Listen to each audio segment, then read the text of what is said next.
projetando minha tela, como vocês já sabem, eu fico com acesso limitado, e aí eu preferiria que vocês falassem no microfone se tivessem alguma dúvida. Ou se por acaso alguém fala lá no chat, mas eu não respondi, algum colega abre o microfone, professor, fulano perguntou não sei o quê, e aí a gente consegue atender todo mundo. O nosso tema de hoje é desenho organizacional. E aí, como eu acabei de explicar para vocês, a nossa próxima aula vai ser uma revisão seguida por uma prova.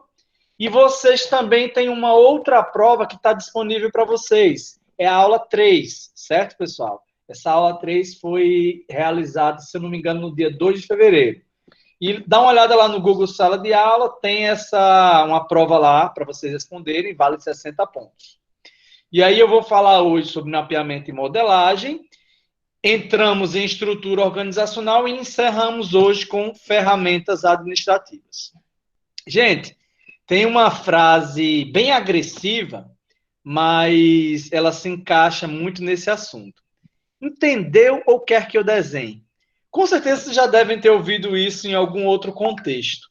Quando a pessoa é grossa ao ponto de dizer algo assim, o que é que ela está querendo dizer com isso? Vocês podem me ajudar? Comentar algo sobre isso? Que a pessoa em questão não compreendeu o que ela quis falar. E, além disso, o assunto é simples ao ponto de poder ser desenhado, né? Você não consegue desenhar conceitos abstratos como fome, como felicidade, como coisas não tocáveis. Mas algumas coisas são tão facilmente representáveis que podem ser desenhadas. Essa é a ideia que está por trás desse conceito de desenho organizacional. Você, como o nome sugere, desenha a organização. Isso significa dizer que você faz uma representação sobre como ela opera. E o que é que eu quero dizer com isso? É óbvio que quando eu falo sobre desenho organizacional, eu não estou falando sobre desenhar o prédio que funciona a empresa. Não, eu estou falando de desenhar como ela funciona. E como uma instituição funciona tem uma relação com o seu funcionamento prático. E aí a gente está falando de desenho organizacional quando a gente discute a estrutura de uma organização. Essa estrutura tem uma relação direta com para que ela foi desenvolvida. Quando você está querendo fazer um projeto de uma casa, por exemplo, a primeira coisa que o arquiteto, se ele for bom, vai fazer é conversar com você, perguntando sobre coisas que você precisa. Ele vai te perguntar sobre a quantidade de vezes que você cozinha durante o teu dia, a quantidade de pessoas que estão dentro da casa, a necessidade de ventilação, o teu orçamento, ou seja, é uma relação sistêmica de várias partes que vão se conectando e a partir dessa conexão, o teu arquiteto vai conseguir desenhar uma coisa interessante para você. Então, veja, um desenho organizacional é uma demonstração de um projeto de empresa, de um projeto de organização, de como ela foi, vamos dizer assim, pensada para operar. E nesse desenho eu faço uma demonstração dessa estrutura.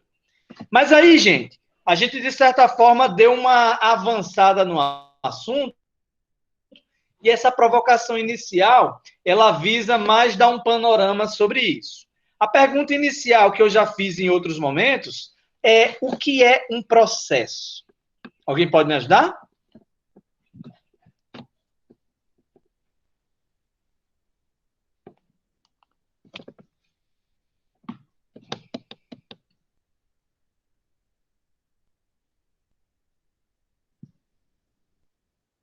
Samuel, pode ser uma sequência de atividades, Sim.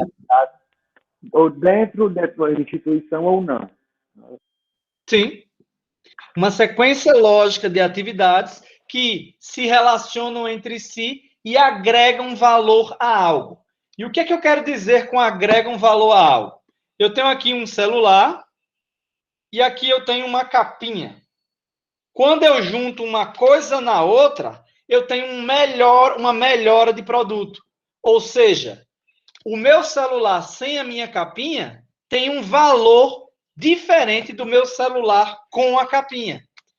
Isso significa dizer que quando eu faço esse ato de juntar capinha e celular numa lógica processual, eu pensei nisso porque iria agregar valor ao produto que está sendo discutido.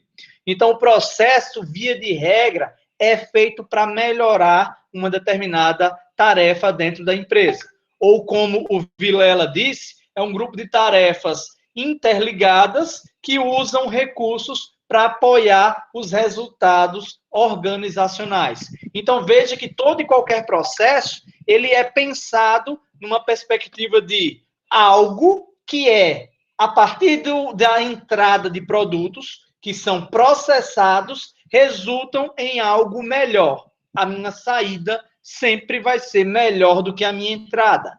Afinal, se não fosse assim, eu não teria sentido eu adicionar esse processo à minha discussão estrutural quanto ao funcionamento da empresa. E veja que esse processamento não necessariamente vai ser a adição de algo. Pode ser a subtração.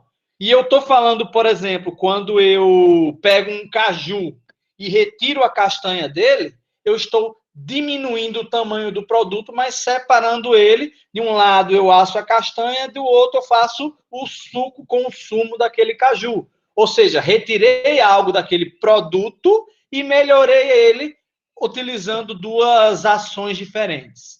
Isso é um processo. Mas aí, nessa discussão processual, para que eu consiga representar isso no papel de uma maneira que você me entenda, eu preciso desenhar um fluxograma, que num conceito bem simples, é a demonstração de fluxo. O nome já está dizendo, pessoal. É quando eu pego uma parte das minhas metas institucionais, um processo, e eu desenho ele numa sequência ordenada e ilustrada a partir de símbolos geométricos. Quer uma demonstração do que é isso? Ó, eu vou desenhar literalmente o meu processo. E para desenhar esse processo, eu tenho que fazer essa representação de uma maneira que você me entenda. E para isso eu vou usar uma determinada linguagem. Essa linguagem, eu estou passando para vocês o padrão internacional seguindo pelo ANSI. Mas vocês vão encontrar, pesquisando sobre esse assunto na internet, várias linguagens de fluxograma. Em algumas, você vai ter sempre a etapa inicial representada por esse retângulo com bordas arredondadas. Em outras, você vai ter isso daqui, um quadrado. Eu, particularmente, prefiro discutir o padrão do ANSI, porque é uma sistemática internacional. O fluxograma, pessoal, ele é um desenho que ele literalmente é uma representação visual que ele deve ser reconhecido por outras instituições. Afinal, não faz sentido eu desenhar de uma maneira que só eu entenda. Eu preciso ter um padrão. Na atividade que eu passei para vocês, eu não fiz nenhuma insistência ou exigência por padrões nesse desenho, porque eu queria só checar se vocês entenderam o que era processo. Inclusive, pessoal, excelentes resultados, viu? Parabéns. E aí, agora, a partir da aula anterior, quando eu discuti sobre o fluxograma, e inclusive na apostila que eu passei para vocês, eu demonstrei essa discussão sobre linguagem, e eu coloquei lá o que é cada uma dessas etapas. O que é um arquivo, o que é decisão, o que é processo, o que seria uma entidade externa. Vocês dão uma checada lá na apostila que vocês vão compreender mais e melhor sobre como é que funciona isso. Mas aí, gente... Oi. Eu fiquei em dúvida nesse fluxograma o que era essa entidade externa, porque essas outras figuras em questão eu não sabia. Eu só conhecia algumas. Excelente pergunta. Excelente pergunta. Vamos pensar que você está fazendo um fluxograma de o atendimento ao cliente num restaurante, certo? E aí o cliente chegou no restaurante, ele foi abordado pelo garçom, foi conduzido até a mesa, fez um pedido que não estava no cardápio. Por alguma razão você percebeu que isso estava sendo muito comum, e aí você precisou checar como é que estava tendo o seu cardápio. E você viu que uma determinada consultoria de fora poderia te auxiliar nesse processo de conhecer melhor o teu cliente. E aí você pode contratar uma empresa para fazer isso. Nesse desenho de fluxograma, a entidade externa seria uma entidade de fora, fora da tua empresa. Mas deixa eu dar um exemplo mais simples. Imagine que você vai na prefeitura discutir o teu processo de escrituração pública. Você está querendo fazer com que sua casa tenha escritura pública. E aí você vai, ao chegar lá no setor de tributos, questionar qual é o procedimento. E aí ele vai te demonstrar um fluxograma. Em uma determinada etapa desse fluxograma, vai ter esse desenho desse retângulo com esse sombreado aqui por trás. E esse sombreado com esse retângulo vai ter representado o cartório, porque o cartório não pertence à estrutura da prefeitura, ele é externo. Ou seja, quando você precisa representar algo que não faz parte dos setores da empresa, você usa esse retângulo sombreado para dizer justamente que é uma entidade externa. Certo. Então, quer dizer, por exemplo, um fornecedor, ele não seria ou não uma entidade externa? Sim, perfeito. Perfeito. Você me deu um exemplo até bem mais simples, né? Podia ter ido por esse caminho que era mais fácil. Imagine que você está discutindo o processo de uma loja de celular, e aí esse contato com o fornecedor por pedir mais produtos vai ser uma entidade externa. O fornecedor não faz parte da tua estrutura, ele é externo a você. Muito bem, show de bola, é isso aí. O que mais, gente? Mais alguma dúvida sobre isso? Esse conector de página e conector de fluxo, eu vou até mostrar aqui na imagem e mostrar a apostila passada, que eu acho que merece um destaque nesse ponto. Ó, você vê aqui, ó, eu fiz um fluxograma sobre como mapear processos. Deixa eu aumentar aqui para ficar melhor de vocês conseguirem visualizar. Eita, já. Pronto. Acho que dá para vocês verem aí, né? Comece com a reflexão sobre os objetivos. Aí você vai definir a estratégia. Veja, começa com uma missão. Já falamos sobre isso. E aí, definido missão, visão e valores, definido para que a empresa existe, definido onde ela quer chegar e do que é que ela não abre mão, ela vai pensar em como ela vai conseguir essas coisas. Ela vai desenhar a sua estratégia gerencial. E aí, a partir dessa estratégia, ela vai fazer um desenho. Esse desenho vai passar por uma análise de um funcionograma, que vai dizer as funções da empresa. Vai ter um organograma, que é a distribuição de cargos. E aí você vai fazer uma decisão sobre esses processos. Quais são os processos centrais? Ou seja, o core business da empresa. O que é que ela faz de principal para continuar existindo? Quais são os processos de apoio? Aquelas coisas que são indispensáveis a seu funcionamento. Um exemplo de um processo central, lá que a gente discutiu agora há pouco, é a venda de produtos. Um processo de apoio seria a limpeza das prateleiras em que os celulares ficam. E aí, nessa discussão, nesse mapeamento, você vai refletir, diagrama de decisão de novo, losango, qual é o processo que vai precisar de uma determinada revisão. E para essa revisão, você vai fazer um checklist, uma lista de verificação. Olha aqui o conector de página. O que é que o conector de página faz? Perceba que eu, dentro de uma página só, demonstrei todas essas coisas. Não coube, eu faço um conector de página, porque ele já começa daqui.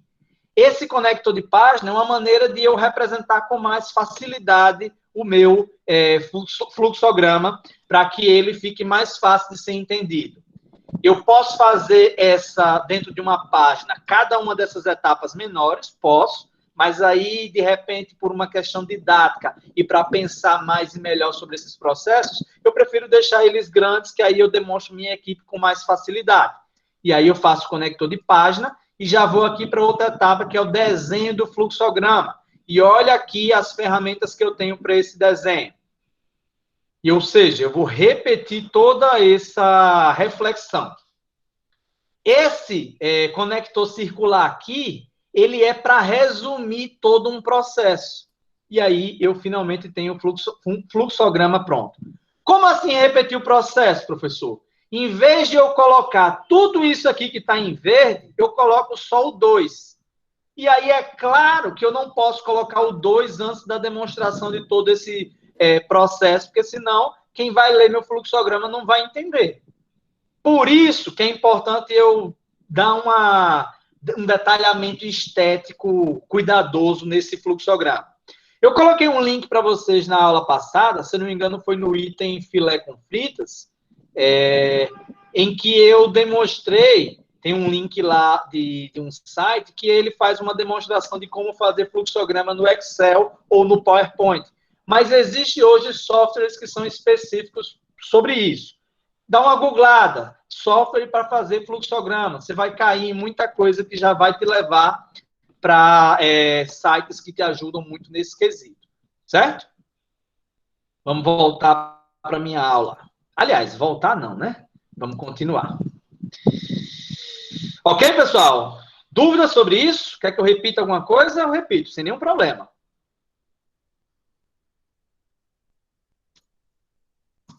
Vou tomar isso como um não. E aí, esse aqui é um exemplo de fluxograma. Perceba que aqui eu estou usando o padrão do ANSI, certo? E aí você tem o início, a solicitação de venda, a verificação de documentação, o analista avalia ela, e aí, ó, diagrama de decisão, sim ou não. E aí, finaliza aqui, certo? Mas outros exemplos de fluxograma podem existir. Eu posso fazer uma demonstração de um fluxograma nesse padrão aqui, professor. Isso aqui é uma brincadeira, né? Eu tenho um problema, a coisa funciona sim ou não? E aí isso aqui é uma brincadeira para mostrar para vocês que o padrão do ANSI não é a única maneira de representar um fluxograma, mas é a maneira mais séria, vamos dizer assim, e internacionalmente reconhecida em várias empresas, em várias instituições que discutem o fluxograma como uma prática útil, né? Outro exemplo de fluxograma, você está com fome, se abre a geladeira, tem o que você quer comer? Sim ou não? Se tiver, come. Não tem, procura no freezer. Tem alguma coisa para você que você quer comer? Não. Abre a geladeira de novo. Quem nunca fez isso, né, velho? Parece que magicamente as coisas aparecem na geladeira. Então, veja aqui que isso aqui é só uma brincadeira que eu fiz com vocês para ilustrar que o fluxograma, ele vai demonstrar como acontece em etapas um determinado evento. O ideal é que você faça um fluxograma de processos, né? A gente não quer estar brincando de fazer fluxograma de fome ou de fluxograma de problemas em que você vai disfarçar como uma das etapas viáveis. Mas, assim, o ideal é que vocês conheçam essa linguagem de fluxograma, porque ela é a reconhecida em padrões internacionais. Certo?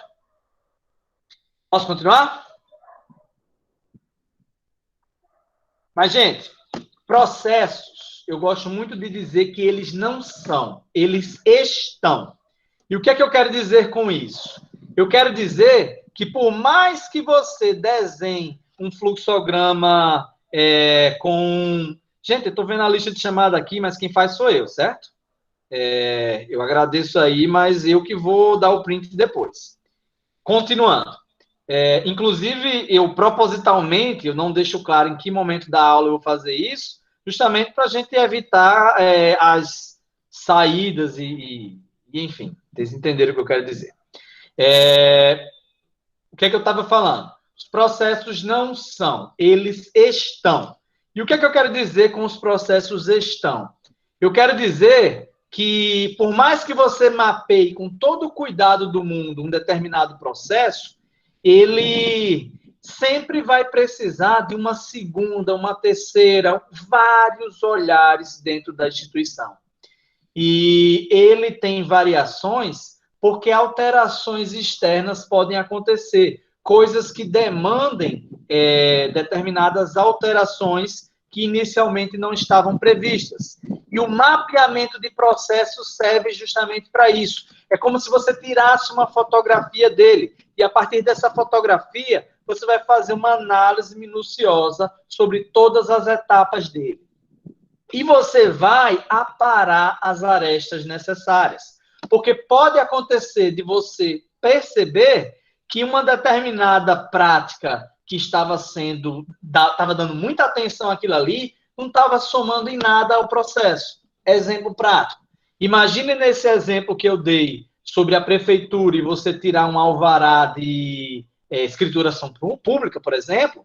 Imagine que eu coloquei a assinatura do prefeito para que esse alvará seja expedido. Será que é necessário eu burocratizar o processo, colocando práticas que não vão somar tanto nele? Será que eu preciso mesmo de tantas assinaturas para ter essa escritura? Ou será que eu não poderia reduzir as etapas e, com isso, ganhar velocidade dentro desse processo? Por isso que é importante vocês terem em mente o conceito de modelagem de processos. A modelagem é uma melhora desses processos. É como o nome sugere, eu vou modelar ele alterando uma determinada etapa que eu perceba que cabe melhoria. Essa melhoria pode ser retirar uma determinada etapa que não estava somando, ou pode ser adicionar uma determinada prática que antes não estava sendo feita, mas que passou a ser feita para melhorar a qualidade deste determinado processo. A modelagem é isso. E ambas as coisas existem para deixar claro que como é que o setor funciona. Tanto para quem está dentro do setor, como para quem está fora dele. Veja nessa imagem aqui, ó, que a ideia é que fique bem representado para quem trabalha na empresa e quem não trabalha na empresa, o que é que tem que acontecer para que o empréstimo seja aprovado.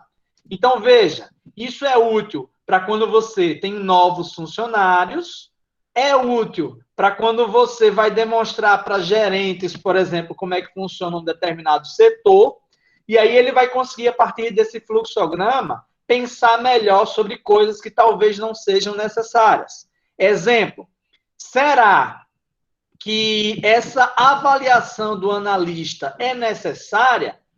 Será que o próprio funcionário que verifica a documentação não poderia fazer essa avaliação? Ou seja, eu já tiro uma etapa. Por consequência, eu torno o processo mais ágil. Eu envolvo menos pessoas e, por consequência, eu evito o quê? Eu evito gargalo. Eu evito lentidão do processo. Então, o fluxograma, o mapeamento e a modelagem tem a ver justamente com isso, o aperfeiçoamento processual. E nesse quesito, eu preciso compreender quais são as atribuições desse setor, o que é que ele faz, para quem faz, quem trabalha nele, para quem. Assim, eu consigo compreender os maiores desafios entre o que eu estou fazendo e o que eu gostaria de fazer. Perceba que o fluxograma e o mapeamento de processos existe para me auxiliar nessa prática, para que com isso eu consiga representar mais e melhor o funcionamento de determinados processos.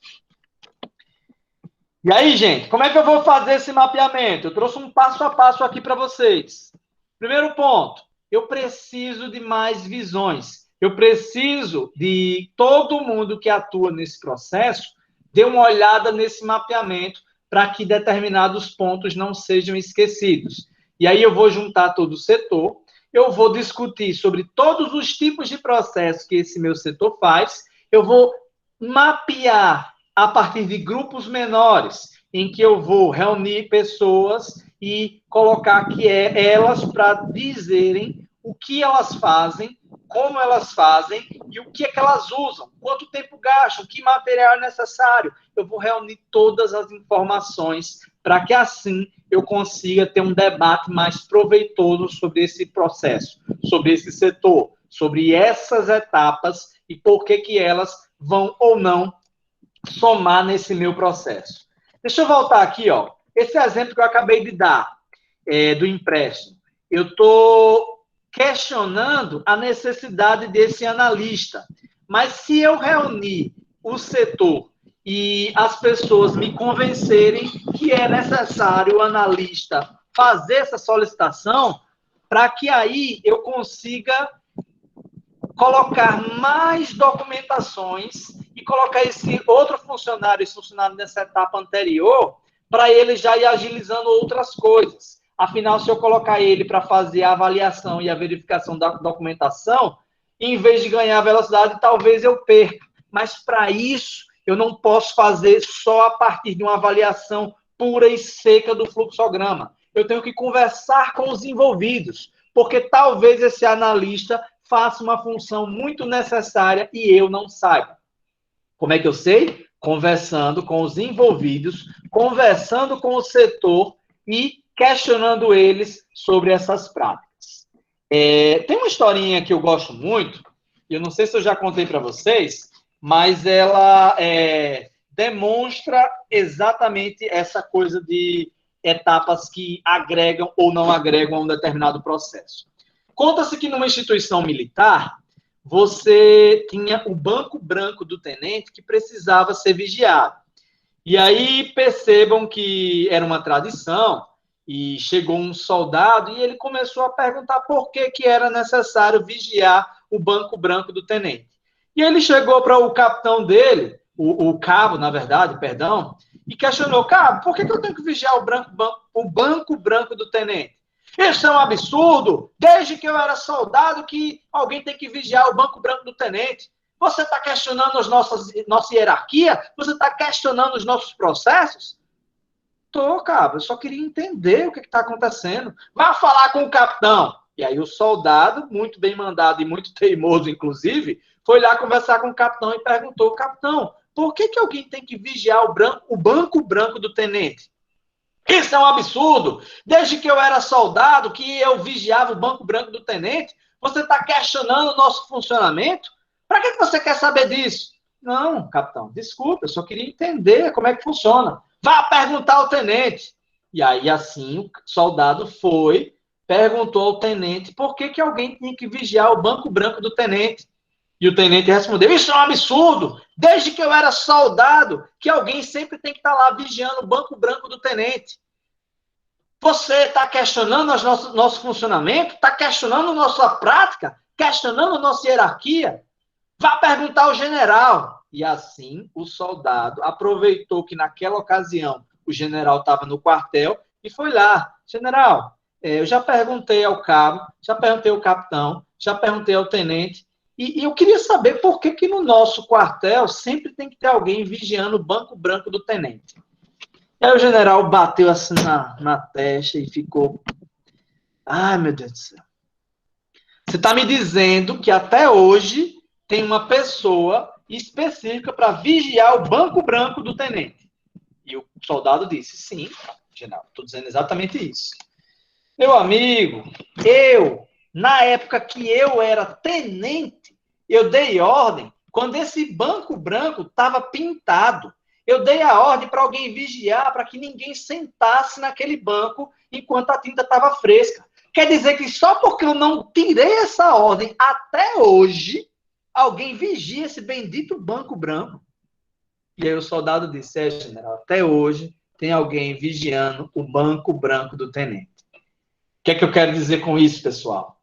Mapear, modelar a reflexão sobre esses processos passa por checar o que de fato soma nas práticas da instituição. passa por você checar o funcionamento dela e o que de fato precisa continuar acontecendo. Afinal, a gente não pode viver simplesmente de tradições. A gente não pode viver simplesmente de coisas que sempre foram feitas e simplesmente repeti-las sem questionar a aplicação delas no contexto atual ou não. Beleza? E aí? Alguém quer comentar alguma coisa sobre a história do Banco Branco do Tenente? Eu quero.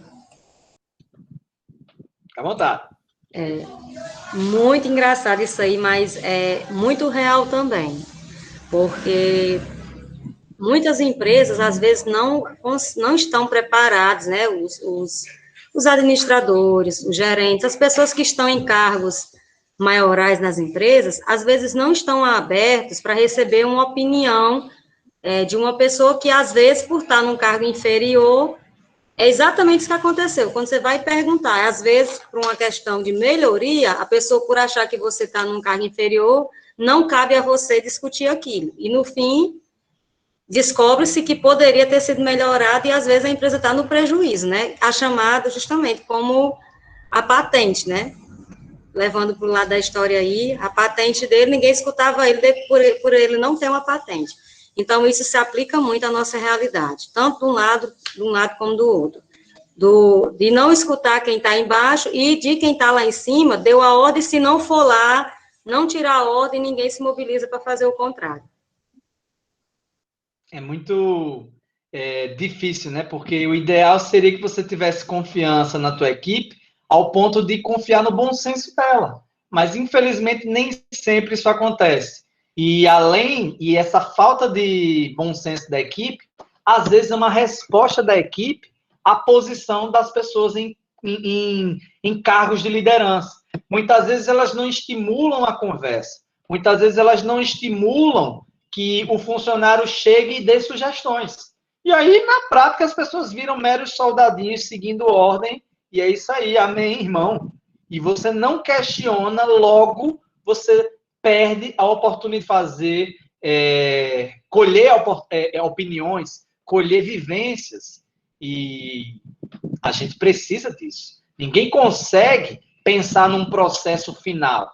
Eu repito, os processos não são, eles estão, eles precisam ser questionados para que haja melhoria.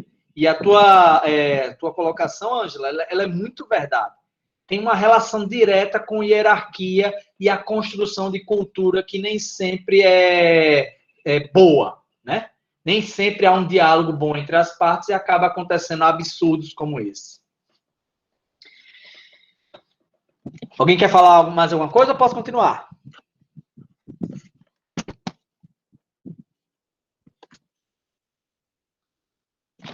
Show, vou lá. E aí, nesse quarto ponto, você vai reunir os envolvidos para que eles opinem, e aí você vai, então, fazer um fluxograma, definindo, obviamente, qual é a linguagem, né? Professor, eu vou fazer um fluxograma, mas eu vou usar outros desenhos. Esse negócio de padrão do ANSI, a minha equipe não gostou dele, não. Vou fazer de outro jeito. Pode? Assim, não existe nenhuma lei que proíba você de usar outra linguagem, né? Agora, eu sugiro que você use esse padrão internacional, porque fazendo uma linguagem própria que só a tua equipe conheça, é como se você fizesse um vocabulário, como se você inventasse um alfabeto que vai funcionar para aquelas pessoas que estão lá, mas lembrando que essas pessoas podem mudar de cargos, podem mudar de empresa, e aí a coisa meio que perde o sentido. Então, eu recomendo que a linguagem utilizada seja feita nesses padrões. E um ponto, todo e qualquer processo de mapeamento e modelagem demanda uma revisão de todo o trabalho e como ele vai acontecer. E aí, gente, a gente está discutindo muito sobre a estrutura, mas antes dela vem uma estratégia. Antes dela é saber quais são as práticas que serão utilizadas para que eu chegue nos meus determinados objetivos.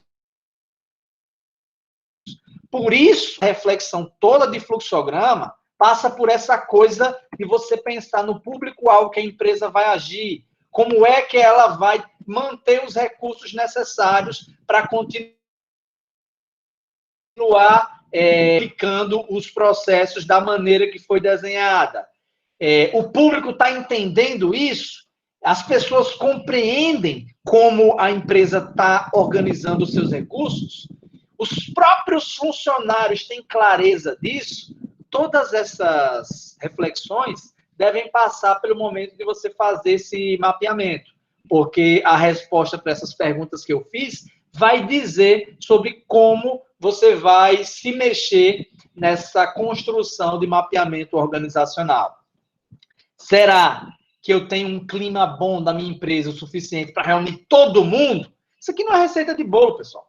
Pode ser que o clima da minha empresa esteja muito ruim, inclusive entre setores que estão rivalizando.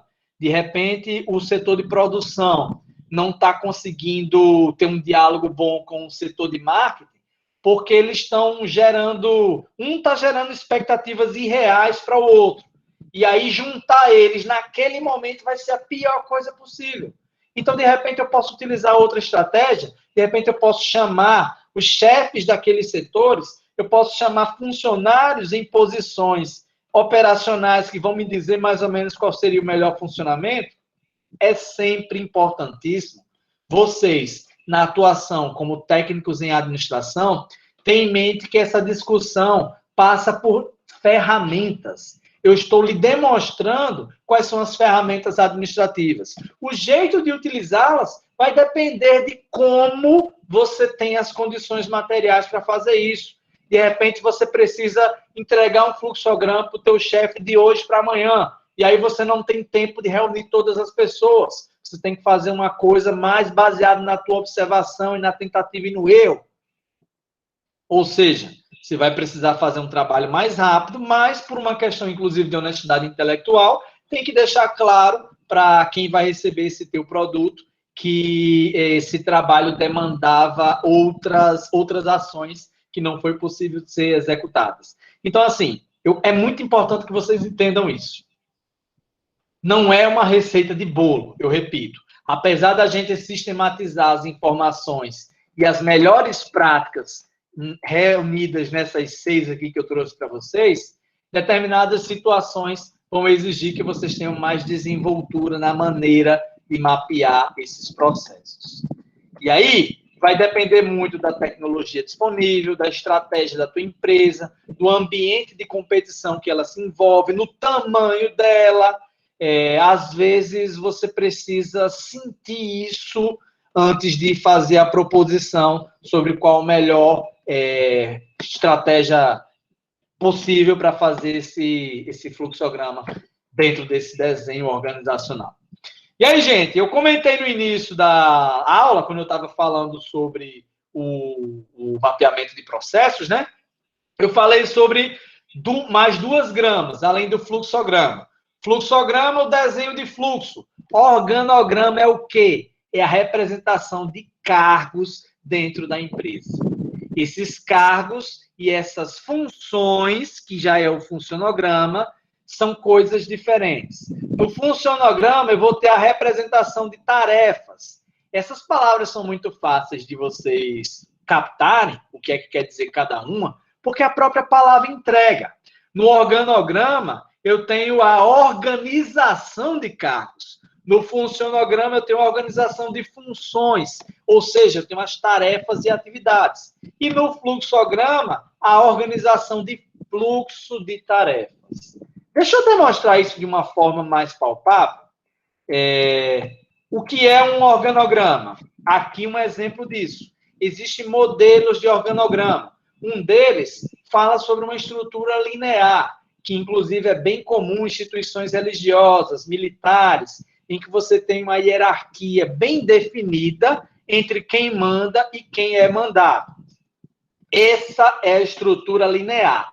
Inclusive, pessoal, é muito importante que vocês entendam que não existe o melhor modelo de organograma. Vocês têm que sentir qual é a cultura do local.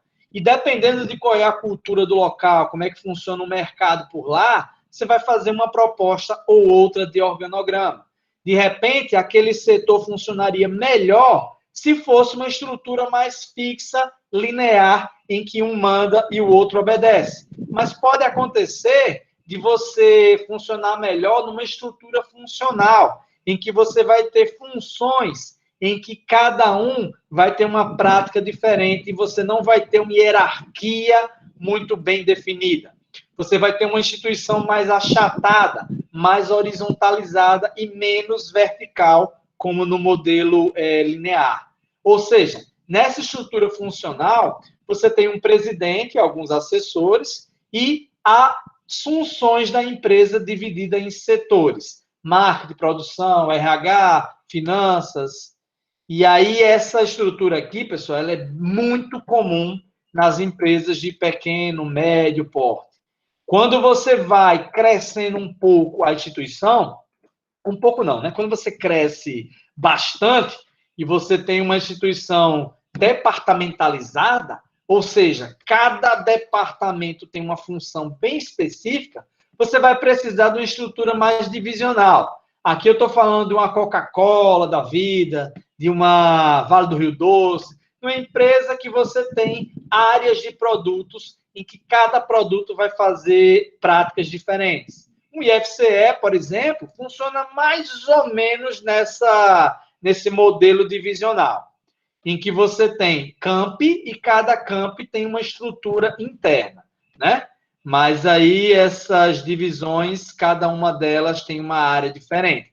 No IFCE, por exemplo, você tem um departamento de ensino, você tem um departamento de administração e planejamento, você tem o setor de recursos humanos, ou seja, você tem áreas de atuação diferentes em cada local. Uma instituição ainda maior, é mais comum que ela atue no modelo matricial. Aqui eu estou falando no Google da vida, numa Apple, em que você tem estruturas de projetos que demandam, muitas vezes, você fazer uma mistura de estruturas organizacionais. Então, você tem um departamento de pesquisa e planejamento totalmente alheio, por exemplo, à estrutura, e aí você tem uma grande área de finanças, uma grande área de produção, e aí a área de atendimento, criação, mídia, isso aqui é só um exemplo, certo, pessoal? Mas assim, o que é que esse exemplo nos traz de informação útil para a gente entender o modelo matricial? Você perceba que há mais ou menos uma mistura entre os setores em que você tem uma área de propaganda que vai atuar na criação diretamente e vai se relacionar com a área de promoção, se relacionar com a área de evento, ou seja, você tem um setor que trabalha com projetos diferentes. Eu não sei se eu estou conseguindo ser claro, mas para você identificar bem uma estrutura matricial, é só você lembrar lá do ensino médio, a matriz, em que você tem linhas e você tem colunas que se relacionam entre si. Quando você tiver um setor que dialoga com projetos diferentes, provavelmente você está falando de uma grande empresa que usa uma estrutura matricial. Professor, uma pequena empresa não pode trabalhar na lógica de vários projetos, não? Pode. Como eu estou falando para vocês, isso aqui não é uma receita de bolo e não é uma regra constitucional que só pode ser desse jeito ou daquele jeito. Eu estou comentando para vocês o que é mais comum de a gente ver nas empresas por aí, né? Um modelo que é muito bem aceito hoje em dia é a estrutura do organograma circular. Você perceba que existe a possibilidade de você colocar o presidente no meio, departamento de vendas, compras, ou seja, circulando o presidente, ou você pode, numa demonstração da tua estratégia gerencial, colocar o cliente como sua demonstração em desenho, ilustrando a tua atenção máxima no cliente. Esse modelo circular, ele sugere que não existe uma hierarquia clara e a hierarquia não é vista simplesmente como uma demonstração de poder. Ele é muito bem visto hoje em dia, mas nem toda instituição tem uma cultura que favorece isso. Muitas vezes as pessoas respondem muito melhor ao tradicional modelo linear em que um manda e o outro obedece. Eu repito, vai da cultura da empresa. Apesar disso, o mais comum hoje é a gente ver esse modelo funcional. Ok, turma? Samuel, Oi. boa noite. Um exemplo dessa estrutura aí funcional, um exemplo assim bem direto dessa funcional aí. A prefeitura, por exemplo. Uma Ah, prefeitura de interior, geralmente, ela funciona nesse modelo funcional, em que eu estou falando da prefeitura porque foi um exemplo que a gente deu hoje. Se você vai lá na Secretaria de Finanças, e você vai discutir como é que você faz para conseguir pagar o teu IPTU, eles não vão te mandar para o RH, eles vão te mandar para o setor de tributação. Ou seja, você tem uma função específica para cada grupo de funcionários. E aí, dentro do setor de tributos, vai ter um chefe lá responsável, vai ter uma pessoa que está lá só para tirar boleto, vai ter outra que vai estar lá para dar informação. Varia muito da estrutura e da quantidade de pessoas à disposição para isso. Outro exemplo, imagina... Vamos pegar o mesmo exemplo que eu dei hoje também, da loja de celular. Numa loja de celular, você vai ter o vendedor. Esse vendedor dificilmente vai conseguir te dar informações, por exemplo, a respeito da estrutura de recursos humanos da empresa que ele trabalha. Ele entende de vendas, ele tem uma função muito bem delimitada. Talvez ele não entenda nem da parte publicitária da empresa, ele entende de vender celular, ponto.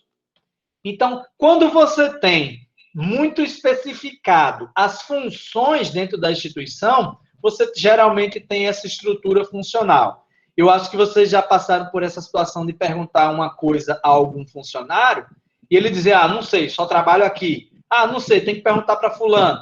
Isso é bem comum, pessoal. Essa estrutura funcional ela muitas vezes ela demonstra uma falta de alinhamento, sinergia entre as pessoas, mas como eu estou falando, ela é uma das mais comuns nas organizações hoje em dia.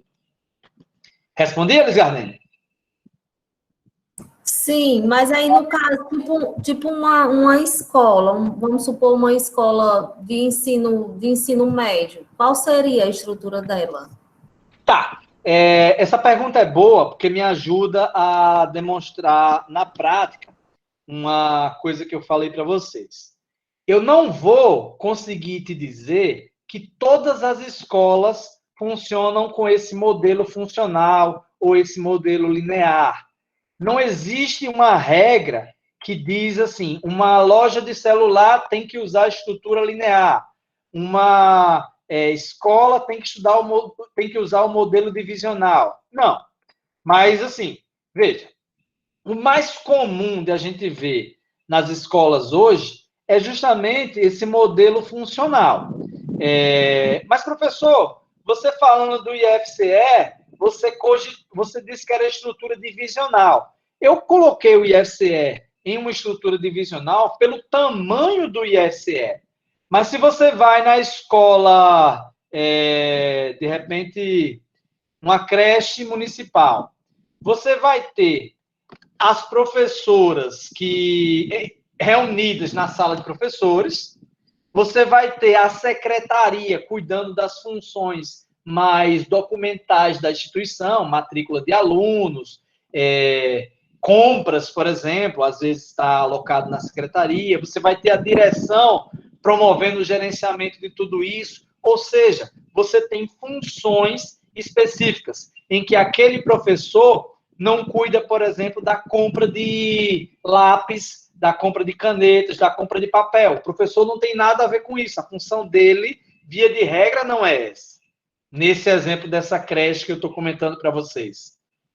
Claro, pode haver exceções, claro, mas o normal é que uma escola pequena funcione nessa estrutura funcional, em que cada grupo de funcionários vai ter funções diferentes. Melhorou? Entendi. Mais alguma pergunta, pessoal? Fiquem à vontade. O bom é isso, quando vocês perguntam, porque aí eu consigo sentir se vocês estão entendendo ou não. Arrocha o nó, pode perguntar, viu? Tenho vergonha, não.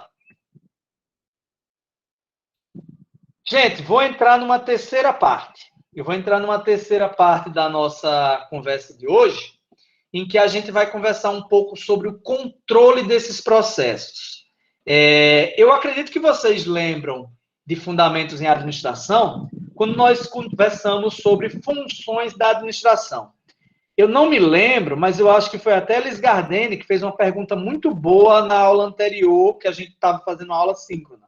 Ela perguntou, professor, isso que você está falando é planejamento? E assim, veja, essa nossa disciplina de processos administrativos, Elis Gardeni, se eu estiver errado, você me corrija, viu? Mas se eu não me engano, foi você. Foi eu sim. Pronto. Essa nossa disciplina de processos administrativos, ela é uma demonstração prática de por que a gente estuda a teoria em fundamentos em administração. Nós vimos o panorama geral. E quando eu estou falando com vocês sobre missão, visão e valores, eu estou falando sobre planejamento. Quando eu estou discutindo sobre o organograma da empresa, eu estou falando sobre organização. Quando eu discuto sobre a melhor maneira de se comunicar dentro de uma empresa, se vai ser entre departamentos, se vai ser por memorando, se vai ser por dinâmicas de grupo, eu estou conversando sobre direção. Então, perceba que essas funções da administração são como se fossem guarda-chuvas maiores, e embaixo desses guarda-chuvas eu vou ter as ferramentas da administração. E essas ferramentas vão ser utilizadas de uma maneira ou de outra. Exemplo prático é quando eu estou explicando para vocês sobre o que é um formulário. O formulário é um instrumento de coleta e transmissão de informações. O que é que o formulário faz? Ele mede a compreensão de alguém sobre algo. E a compreensão de alguém sobre algo tem a ver também com eu coletar dados que me são importantes sobre um determinado público. Deixa eu tentar traduzir isso melhor. Imagine que eu preciso planejar o lançamento de um determinado produto. Para eu... Tem alguma coisa dando eco, pessoal? Será que sou eu? Estão me ouvindo bem ainda? Sim. Show. Eu acho que foi eu bater aqui no celular e deu eco. Mas, voltando. Quando eu estou planejando o lançamento de um produto, por exemplo, eu tenho que compreender para quem vai ser esse produto. Eu tenho, por exemplo, vamos pegar aqui o celular de novo. Eu vou lançar uma capinha de celular. Se eu vou lançar essa capa de celular para o público feminino, por exemplo, eu talvez queira coletar informações sobre a idade dessas mulheres, sobre preferência dessas mulheres, preferência de cores, preferências de estilo, se ela está procurando mais estética, se ela está procurando mais durabilidade, se ela está mais interessada em preço. E como é que eu vou coletar essas informações? O formulário é uma das maneiras de eu fazer isso. Eu posso fazer um questionário no meu público e checar qual é a visão deles sobre aquele produto que eu estou pensando em lançar. Mas eu posso também coletar informações de idade, de preferência, todo tipo de dados que me ajude num processo de planejamento do meu produto que vai ser lançado. Mas veja que o formulário também é uma prática de controle. E como assim controle? Quando eu passo uma prova para vocês, eu estou fazendo o quê? Eu estou medindo o quanto vocês estão compreendendo o assunto que eu estou colocando para a nossa discussão.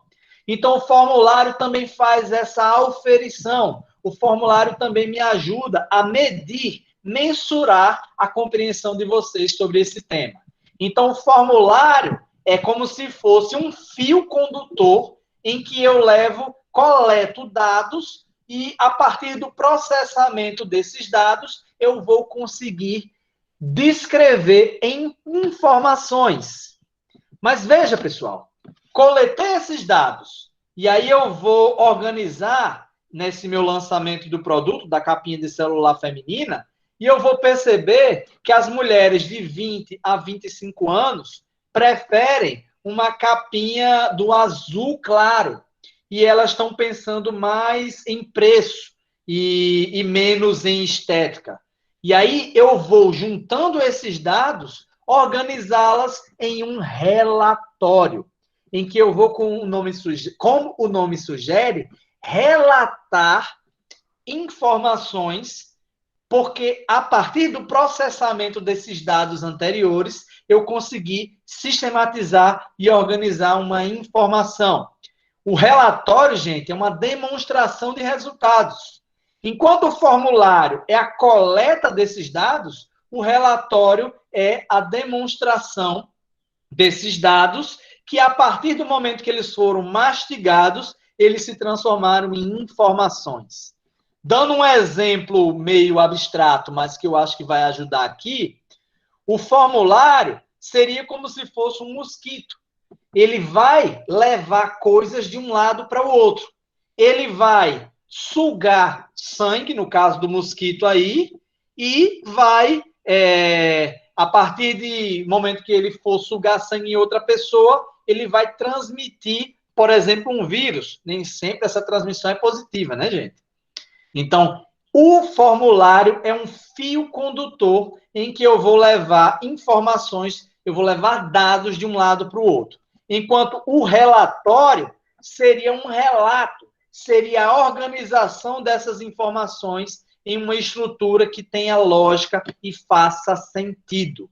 A partir desse relato de informações, eu consigo tomar determinadas decisões.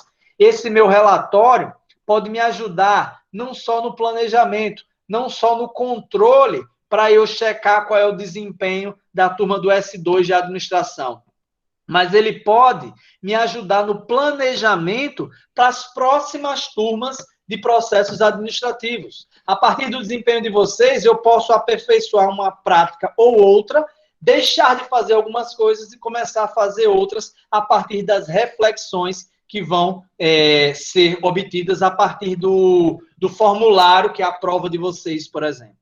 Então, vocês percebem que uma ferramenta pode ser usada em mais de uma função da administração? Pode ser usada no controle, pode ser usada no planejamento, pode ser usada na organização ou pode ser usada na direção. É como se fosse, gente, essas ferramentas administrativas são como se fosse, como o nome sugere, ferramentas, são como se fossem mecanismos que me ajudam a fazer uma ação ou outra. Beleza? Continuando a nossa discussão de ferramentas administrativas. O que seria fardamento, turma? Alguém pode me ajudar? Para que serve uma farda? É tipo assim, fardamento de time, separar um time do outro, saber diferenciar o jogador de outro? Sim. Para isso também. Mas não. Time é um exemplo bom, porque numa partida de futebol você identifica de longe, né? Que fulano é de um determinado time ou de outro. Mas no nosso contexto de estudos organizacionais, a gente pode citar, por exemplo, uma empresa em que o fardamento vai demonstrar quem são os funcionários. E a partir do momento que eu entro numa loja e vejo as pessoas fardadas, eu consigo conversar diretamente com elas, pedir informação, e a partir disso eu consigo ter uma sensação de que a empresa é melhor organizada. Isso me ajuda a criar uma identidade visual. O fardamento padroniza determinadas pessoas a partir de uma identificação comum. Ele, inclusive, ajuda muito na cultura. Quando você vê estudantes fardados, por exemplo, você está andando lá na sua moto, e aí você vê, você está indo para o IF, quando, se Deus quiser, a gente voltar, você está indo para a aula e você passa na esquina e você vê o cara lá de farda. Provavelmente ele está indo no mesmo lugar que você. Então já te ajuda a criar um vínculo com ele, parar a tua moto e dar carona para aquele cara. o fardamento te ajuda nesse nível de padronização. E, inclusive, ajuda a promover uma identidade. Pode falar. Ajuda também na propaganda, né, da empresa. Excelente. Perfeito. Perfeito. Quando você vê inclusive, esse fardamento pode atrapalhar. Imagine que tu vai num bar e tu vê o cara lá botando um maior boneco, fazendo um bocado de coisa errada com a farda de uma determinada empresa. Ah, mas a vida pessoal dele não tem nada a ver com a prática profissional. Concordo, campeão, mas vocês acham mesmo que não influencia? Influencia. Influencia porque isso afeta um pouquinho a imagem das pessoas. Quando você vê um estudante do IFCE, por exemplo, num local fazendo alguma coisa que geralmente as pessoas não consideram certo, você pensa logo, vixe, um estudante fazendo isso? Mas a instituição tem a ver com isso? Diretamente não, mas indiretamente isso pode sim afetar. Então o fardamento, ele tem essa função de criação de identidade. Então é muito importante que a gente dê atenção devida a esse assunto. Hierarquia, pessoal, o que é?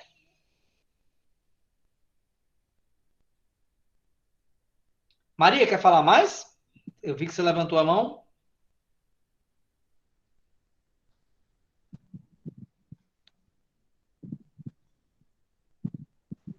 Não, professor, foi sem querer. Não, mas pode ficar à vontade, viu? Pode ficar à vontade. Não se acanhe, não. Pode levantar mesmo. Hierarquia, gente. Alguém pode me dizer o que é? Algum palpite? Eu coloquei mais ou menos assim na minha resposta, como se fosse aquela pirâmide desde o estratégico, que é o presidente, que é o topo, aí vai para o tático, que é a parte que liga o estratégico, com a parte operacional. Eu penso mais ou menos nessa divisão, como hierarquia. A hierarquia, você fala. Isso. Que eu penso nessa. Eu coloquei mais ou menos a resposta nessa ideia aí, de hierarquia. Andresa, eu não consigo dizer, preciso ler, né? Para dizer se está certo ou está errado. Mas a ideia de hierarquia passa justamente por isso, por uma divisão de funções. O importante da hierarquia, apesar de muitas vezes ela ser interpretada simplesmente como poder, mas o importante da hierarquia é que ela seja vista como mais do que isso. A hierarquia deve distribuir a organização de cargos e funções dentro da empresa. Veja, tem um ditado que eu gosto muito dentro da gestão de projetos, que diz que o que é responsabilidade de todos acaba não sendo responsabilidade de ninguém. O que esse ditado quer dizer? Quando você tem uma determinada ação que todo mundo devia fazer, todo mundo acaba confiando que alguém vai fazer e ninguém faz. Então, a hierarquia, ela distribui funções. A hierarquia distribui como a cultura da instituição opera. Ela separa as pessoas conforme determinadas práticas, determinadas tarefas. E assim você consegue distribuir e organizar melhor as funções que devem acontecer dentro da empresa. Então, a hierarquia, pessoal, ela passa por coisas que vão de um nível para o outro. Eu trouxe a pirâmide de Maslow aqui de propósito. Eu poderia trazer, por exemplo, patentes, né? Soldado, cabo, capitão, tenente. Mas eu trouxe aqui a hierarquia de necessidades de Maslow, que a gente estudou lá em Fundamentos em Administração, para ilustrar o quê? Que hierarquia nem sempre vai ser uma coisa tocável. Ela pode muito bem ser conceitos, em que você vai, a partir de coisas mais abstratas, hierarquizar determinadas ideias. E aqui, como fardamento, você percebe de cara uma prática comum, né? O Corinthians ganhar do Flamengo, e você identifica visualmente aí quem é um e quem é o outro. Ou seja, Você percebe de cara, a partir do fardamento, quem funciona e como funciona dentro da empresa. Alguém levantou a mão ou foi impressão minha? Não, né? Beleza. Vocês não respondem nem uma piadinha, rapaz.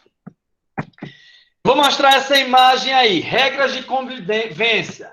Não pode beliscar, não chutar, mostrar a língua, não pode morder, não pode dizer que vai matar os colegas, não pode ficar emburrado, não apelidar os colegas, não implicar com os colegas. De onde vocês acham que saiu esse cartaz? Da escola. De uma escola, né? Uma linguagem mais, assim, diferenciada, né? Assim também não. Eu fico pensando qual é a creche, qual é a escola em que você precisa colocar essa regra. Ó. Não pode dizer que vai matar os colegas.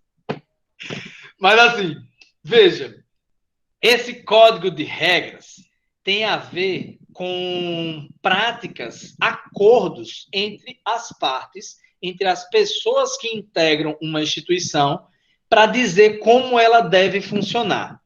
Como o nome sugere aí, é um acordo de convivência. Você define as regras do jogo e, a partir dessas regras, as pessoas que estão lá convivendo dentro daquela organização têm que utilizar aquelas práticas. Exemplo prático. Quando você é contratado por uma empresa e o chefe define um horário de trabalho, está implícito que você tem que cumprir aquele horário. A cultura do local talvez permita que você se atrase um pouco ou que você se atrase muito. Mas quando você tem claramente definido um código de regras e o teu chefe diz lá que se você atrasar vai ter desconto de salário e você atrasa, você não pode reclamar desse desconto. O código de regras, ele é uma ferramenta muito útil para a gente ter previsibilidade entre os envolvidos, para a gente conseguir se frustrar menos nessas relações. Ele é uma formalização dessa cultura. Ele estabelece o que pode acontecer e o que deve acontecer dentro da organização. Inclusive, ele sugere punições para quando essas regras não são obedecidas. Ok, pessoal? Alguma dúvida?